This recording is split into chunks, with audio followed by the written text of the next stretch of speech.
వసంత ఏం చేస్తాడు? చెట్టు చూస్తా ఉండ. పరింగ్ చెట్టు.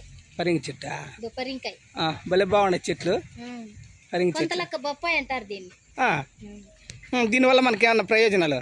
దీనివల్ల చాలా ప్రయోజనాలు ఉన్నాయి మనకు. అవునా?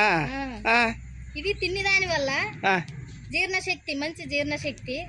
రెండోది వచ్చి గుండెకు మంచి ఆరోగ్యం. ఈ కిడ్నీల్లో రాళ్ళు కరిగిస్తుంది, రోగ నిరోధక శక్తిని పెంచుతుంది. ఇది ఈ కాయని శరీర సౌందర్యాన్ని పెంచుతుంది.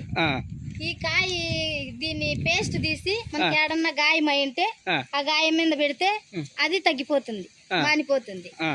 మళ్ళీ వచ్చి ప్రెగ్నెంట్లు తినకూడదు దీన్ని. చాలా మెయిన్ అది. ప్రెగ్నెంట్లు తింటే ఓ నెల 2 నెలలు 3 నెలలు అయింటే పోతుంది.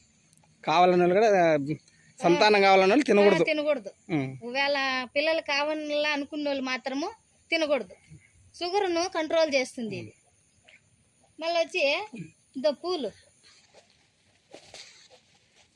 ఈ పూలు టీగా చేసుకొని ఆ టీలో కొంచెము ఇది తేనె వేసుకొని దాన్ని హనీ అంటారు. తాగితే మనకు శ్వాస కొంచెం కఠినంగా వచ్చేటప్పుడు ఆ టీ తాగితే బాగా ఫ్రీగా వస్తుంది, మంచి ఆరోగ్యము. ఈ ఆకులు ఉన్నాయి చూడు, డెంగ్యూ జ్వరం వస్తుంది ఒక్కోసారి, దానివల్ల రక్త కణాలు తగ్గిపోతాయి. ఈ ఆకు పసురు జ్యూసుగా చేసుకొని తాగితే అది తగినంత, ఎంత అంటే అంత తాగితే కడుపులో పేగులు పొక్కిపోతాయి.